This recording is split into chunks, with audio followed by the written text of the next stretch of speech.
La jueza que investiga la gestión de la DANA rechaza de nuevo imputar a Pilar Bernabé, la delegada del Gobierno en la Comunidad Valenciana, en un auto al que ha tenido acceso esta casa, Radio Televisión Española. La magistrada vuelve a recordar, Sonia Gómez, redacción, buenas noches, que son competencias exclusivas de la Generalitat. Sí, eso es, Xavi. La jueza de Catarroja insiste en que es el Consell el máximo órgano de dirección y de organización de protección civil y que, por tanto, era la Consellería de Emergencias la que tenía el mando único. Asegura que solo se podría pasar de una competencia autonómica a una competencia estatal si se hubiera hecho una declaración de emergencia nacional, algo que no se solicitó por parte de la Generalitat ni el día 29 ni los días posteriores y que, por tanto, no tiene sentido, dice, imputar a la delegada del Gobierno, a Pilar Bernabé. Sí citará como testigos a algunos técnicos del 112 y de emergencias. En este nuevo auto, la jueza vuelve a ser muy crítica con la Generalitat, dice que tuvo una gravísima inactividad y señala que quienes habían de tomar las decisiones ese día han manifestado ser ajenos tanto a las llamadas del 112 como a las previsiones de la EMET, también a las alertas del estado de los barrancos, del caudal de esos barrancos e incluso a los medios de comunicación que durante ese día estuvieron informando de la situación. Ironiza diciendo que pareciera que en el CECOPI estaban en una especie de burbuja sin acceso al mundo exterior y que no había tampoco acceso a los teléfonos móviles. Y ha recordado que Emilio Argüeso, el ex número 2 de emergencias, ya mandó un mensaje a las 3 menos cuarto de la tarde advirtiendo de que los barrancos estaban literalmente, dijo, a punto de colapsar. El mensaje de alerta, recordamos, se envió a las 8:11 cuando la jueza dice las muertes, la práctica totalidad de las muertes ya se habían producido. Creo que en el auto de la jueza, en los autos sucesivos de la jueza, no hay ninguna duda de dónde ha puesto y colocado el foco de las responsabilidades. Por si había alguna duda, por si había alguna duda, el anterior, por si había más dudas, los anteriores. La jueza lo tiene claro. Hemos comentado aquí varios autos, ¿no? Yo creo que lo importante de la instrucción que está llevando la jueza es precisamente el cúmulo de pruebas, de indicios, de documentos, de testimonios que van encajando en la tesis de quién tenía la responsabilidad, y no lo dice, digamos, como hipótesis, sino que lo va argumentando con documentos jurídicos, con normas legales, con todo tipo de elementos que dejan muy claro, y lo ha dicho en varios autos y en el que hemos conocido hoy, lo repite otra vez, la responsabilidad de la gestión de la DANA el 29 de octubre era de la Generalitat Valenciana. Y a partir de ahí, bueno, yo creo que hay un montón de elementos. Se ha citado otro auto anterior, el número 2 de emergencias, que a las 3 menos cuarto de la tarde ya advirtió que estaban colapsando los barrancos. En ese sentido, eso que dijo en otro auto la jueza, de que probablemente daños materiales no podían evitarse, pero salvar vidas, se pudieron salvar vidas, es tremendo.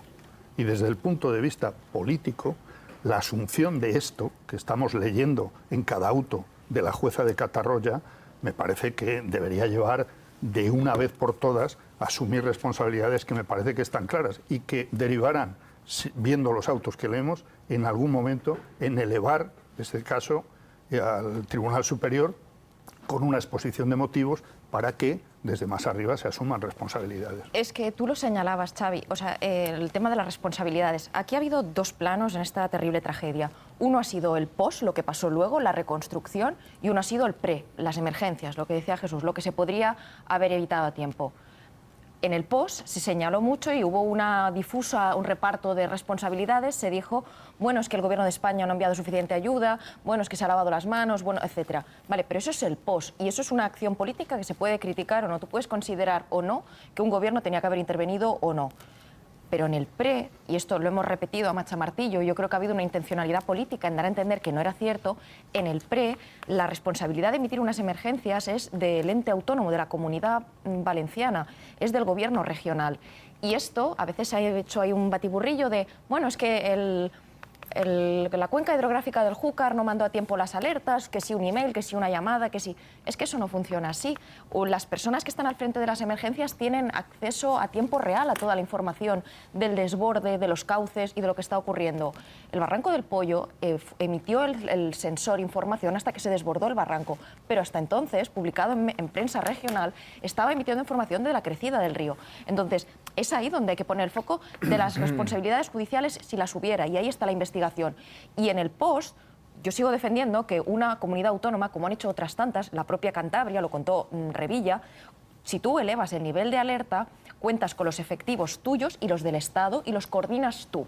Entonces, creo que ha habido una intencionalidad política de echar una manta encima de todo y que todo quedara muy revuelto, y se está clarificando cada cosa. Esto está clarificando la responsabilidad de la actuación de la jueza, la responsabilidad de la gestión de la Dana, en lo que importa que son los muertos. Sí, yo creo que sí. Creo que cada auto es más contundente que el anterior y estamos viendo una instrucción muy exhaustiva.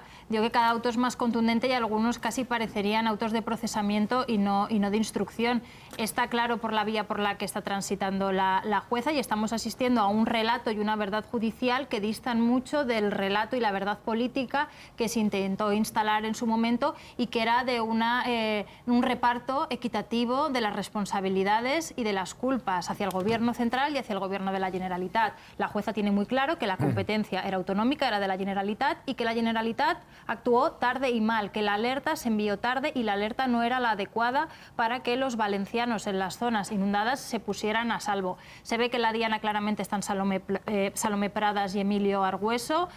Decir que tú no sabes o no conoces cómo funcionan unas competencias no te exime de la responsabilidad de que esas competencias no se ejecuten adecuadamente. Y el problema es que en el grueso de la indecisión de lanzar esa alerta se produjeron el grueso de las muertes. La mayoría de las muertes se produjeron en esa horquilla horaria en la que estaban decidiendo si mandaban el mensaje o no lo mandaban. Y mi duda es hasta qué punto Salomé Pradas va a decidir cargar con toda la responsabilidad penal, porque estamos hablando de 228 personas que han fallecido, o va a elevar el tiro hacia Carlos Mazón, hacia su jefe, porque mientras tanto, mientras estamos viendo este relato judicial tan exhaustivo, el presidente de la Generalitat sigue ahí y ha decidido esquivar la responsabilidad penal a costa de que su crédito político quede totalmente arrastrado por el fango, nunca mejor dicho, de la Dana, y pone en una situación muy complicada a la Génova y al Partido Popular a nivel nacional. Parece que el foco se desvía a otros asuntos, pero Mazón sigue ahí, y va a haber un congreso del Partido Popular Europeo en Valencia, y va a haber un congreso del Partido Popular Valenciano que se ha retrasado, que no se va a celebrar cuando estaba previsto, y Mazón sigue ahí. Creo que esta cuestión está desgastando muchísimo al Partido Popular y que tienen que enfrentarla cuanto antes. Esperar a que sea la jueza quien decida sobre Mazón y no ser Feijóo es un problema y es un error para Alberto Núñez Feijóo. Estoy totalmente de acuerdo, ¿no? Yo creo que ha quedado acreditado periodísticamente que la inoperancia negligente de la autoridad competente en aquel momento, que era el gobierno autonómico, tuvo unos efectos de mortal necesidad, por desgracia, y que ahora se vaya aparejando la veracidad periodística con la verdad judicial. Yo creo que despeja muchas dudas para quienes pudieran tenerla, ¿no? El afán pedagógico de exhaustividad, efectivamente, y de brillantez en la exposición de los hechos de la jueza, yo creo que tiene un peso fáctico tumbativo. Es que, por si le quedaba alguna duda a alguien, después de que su propio partido dijera que no estaba a la altura, el relato que ha hecho la prensa y el relato que hace la jueza dejan a Carlos Mazón sin ningún tipo de posibilidad de seguir en el futuro en la política. Lo que puede es posponer un poquito más o un poquito menos la decisión, pero políticamente no tiene un solo pase que quienes deberían estar al mando no tomaran decisiones y demostraran un caos de mortal necesidad por el que se tendrá que responder judicialmente. Eso yo ahí no me meto, no soy juez, pero seguro que habrá alguna derivación, pero sobre todo políticamente.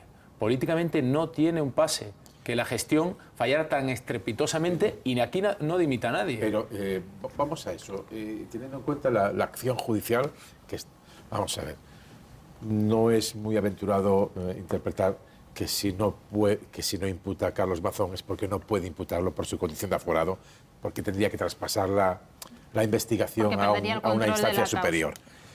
Pero con el señalamiento de lo que hay, si el PP no toma una decisión más drástica con Mazón, es la asunción de que no puede, podría, si eso se traslada al Tribunal Superior y fuese imputado Mazón. El PP sí puede tomar decisiones. A ver, orgánicamente, estatutariamente, Feijóo no lo puede echar. Feijóo lo que puede es designar un candidato futuro a las elecciones y, por tanto, le estaría enseñando la puerta de salida. Pero todos sabemos que la presión interna que puede hacer un presidente en un partido tan vertical como el PP puede hacer que Mazón se tenga que acabar yendo. Todos sabemos que en el momento en el que Feijóo pulse ese botón, el Partido Popular Valenciano se pone en primer tiempo de saludo detrás de él y abandona a Mazón los que lo tengan. Y todos sabemos que si no hiciera falta Vox para refrendar a un nuevo presidente en las Cortes Valencianas, eso ya se habría producido. El problema es que Vox no está por la labor de aceptar a otro candidato del PP, quiere pescar en ese río revuelto, y el PP no quiere perder una de las joyas de la corona política, que es la Comunidad Valenciana. Yo creo que el cálculo político tiene que estar por detrás de la asunción de responsabilidades, y que la investigación judicial le ha dado algo de tiempo a Feijóo para tomar una decisión que se tiene que tomar. Yo creo más bien que Feijóo quiere que la tome Mazón, empujado por él, pero no es la primera, ni la segunda, ni la tercera vez que Mazón está zancadilleando al líder del PP. Que la tome la justicia, porque digamos, es que si la esto toma se la eleva justicia y va por a él, el no, liderazgo digamos, de le Feijóo- estaría, digamos, ya, decir, no puedo hacer otra cosa. Pero el Jesús, PP lo da estoy por contigo. muerto políticamente. Sí, claramente a pero ahí Mazón. sigue, muerto muy vivo. Me parece, Pero muerto en diferido, si quiere. me parece indiscutible que el liderazgo de Feijóo se resiente con todo lo que está ocurriendo con Mazón y su decisión de agarrarse al sillón, ¿no? Hay motivos judiciales también, es decir, yo estoy de acuerdo en que la jueza probablemente no eleva todavía el caso porque no lo perdería, es decir, no completaría la instrucción, y además me parece bien que completen la instrucción en todos los extremos, ¿no? Pero a la vez necesita probar que la paralización de las alertas, el retraso de horas en esa alerta, quien la entorpece es Mazón. Y eso, mientras Salomé Pradas no eleve la responsabilidad y la asuma ella, que es lo que está pasando hasta el momento, es un inconveniente en ese sentido. Yo creo que Mazón está obcecado con que puede librarse judicialmente. Eso lo veremos. Políticamente, me parece que nadie en este país puede tener la menor duda de que este señor no estuvo donde tenía que estar, ha mentido constantemente, ha cambiado las versiones y sigue ocultando parte del tiempo en el que no estuvo donde tenía que estar. Políticamente, efectivamente, yo creo que está acabado, pero ahí sigue. Y esto está deteriorando el liderazgo de Feijóo constantemente. Sí. Solo hay que recordar lo que consiguió Rajoy, que era el que no tomaba ninguna decisión nunca, decía los problemas, bueno, pues si no tienen una solución fácil, es que lo expresaba él así, hay que dejarlos, y ya se verá. Bueno, pues consiguió que Camps renunciara en su momento cuando ya estaba abrasado también políticamente. Sobre todo porque en este tiempo Feijóo se está atando más a Mazón. Hemos visto una entrevista reciente en la que alababa la valentía, etcétera. Es decir, se está atando la soga de Mazón al cuello. Ya no es tanto dar margen y comprar tiempo. Pero es que parece... es estar comprometiendo tu propio futuro y tu propio liderazgo como líder del PP. Hay dos cosas que quería decir. La primera, abundar en lo que comentaba Jesús, que una cosa es una cuestión política, podemos decir Mazón es el presidente de la Comunidad Valenciana, pero lo que la justicia acabará juzgando o si es investigado, es una decisión concreta, demostrar en esa cadena de errores cuál era su función. Eso es lo que podría llevarle a un procesamiento, a una investigación. Pero sobre el tema político, ya no es tanto si Feijóo ahora mismo está incómodo o no con que esté Mazón, es que vemos como el PP desde el minuto 1 le echó la culpa al gobierno de España. Feijóo es decir, tiene una mochila propia también. Quiero decir, no es como esto, de pronto ahora el PP lleva pues todos estos meses padeciendo que Mazón no se quiere ir. No. Es que desde el minuto 1 se le echó la culpa al gobierno de España. Se le montó un caso a la ministra, hoy comisaria europea, Teresa Rivera, echándole la culpa. Se echó la culpa al Estado autonómico. Se dijo que el gobierno tenía que intervenir todo en el post, en el ante, no, y en el ante también se decía que era también culpa del gobierno de España. Y ahora se van clarificando las cosas. Entonces, aquí ha habido un historial cuando Mazón se le arropó y todos le abrazaron. Luego un día vino aquí a Madrid y ahí sí que se le hizo un poco el vacío, todos tenían la agenda muy llena y no acudieron a su desayuno, pero no es como que de pronto el PP lleva padeciendo esto un montón de tiempo y tal. Y luego yo sí quiero decir que es lesivo porque la propia opinión publicada y los climas de opinión en la derecha, yo creo que muchos desde el minuto 1 han sido Feijóo, este señor debe ir fuera. Es decir, los propios prescriptores de opinión de la derecha tampoco están de acuerdo que siga ahí. Es que los propios hechos y las propias declaraciones de Feijóo no se corresponden con la inactividad con respecto de Mazón, si tú dices que tu varón valenciano estaba sonado el día de la Dana y de las riadas, si tú dices que no estuvo a la altura, si dices que debería haber pedido la emergencia nacional y no la pidió, si dices que su futuro depende de lo judicial, lo que estás diciendo es que se tiene que ir y que se tenía que haber ido antes. El problema, como siempre, es que los partidos tienen un rasero muy diferente con los rivales que con los propios. Dijo aquello de que estaba informado en tiempo real desde la víspera por Mazón de todo lo que estaba pasando. Sí, sí. Eso está ahí. Y también hemos conocido las llamadas entre Salomé Pradas y Mazón y no eran las que nos habían dicho. Y también nos dijeron que el señor Mazón había bajado a tomar un picoteo debajo del Palau de la Generalitat cuando lo que estaba era en el Ventorro, en una comida demasiado larga y hoy por hoy no explicada suficientemente. Hay una serie, una concatenación de hechos incontrovertibles que hacen que el futuro político, el presente político de Mazón no tenga sustento ninguno. Pero yo creo que el Partido Popular, todos los partidos, ya digo, utilizan un rasero distinto con el rival que con los propios, pero el Partido Popular no estaría pidiendo la dimisión de un presidente autonómico del PSOE que tuviera esta mochila de hechos tan clara y tan franca y tan imposible de sortear. Yo creo que claro que la estaría pidiendo. El único punto en el que Feijóo puede agarrarse es en las encuestas, porque las encuestas autonómicas le dan una bajada notable a Mazón, pero en las nacionales el PP no cae en la Comunidad Valenciana.